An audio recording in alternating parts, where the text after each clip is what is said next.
महाराष्ट्र राज्य पाटबंधारे विभागाचे माजी कार्यकारी अभियंता, पाटबंधारे विभाग, महाराष्ट्र शासनचे माजी अधिकारी किसन बाबूराव गायकवाड यांचे वृद्धापकाळाने निधन झाले आहे. मृत्यूसमयी ते 81 वर्षाचे होते. Government college of engineering Karad येथे बीई सिव्हिलचे शिक्षण पूर्ण केले होते. अमेरिकन ब्राझिलियन मोठ्या मल्टीनॅशनल कंपनीमध्ये मॅनेजिंग डायरेक्टर म्हणून त्यांनी काम पाहिले होते. महाराष्ट्र राज्याचे परिवहन सह आयुक्त रवी गायकवाड यांचे वडील होत.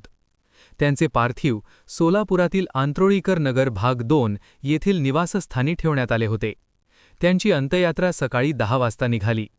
या प्रसंगी महाराष्ट्रातील अनेक राजकीय, शैक्षणिक, सामाजिक क्षेत्रातील मित्रमंडळींनी शेवटचा निरोप देण्यासाठी उपस्थिती दर्शवली. त्यांच्यावर पुष्प अकॅडमी, डोणगाव नोड, सोलापूर येथे अंत्यसंस्कार करण्यात आले.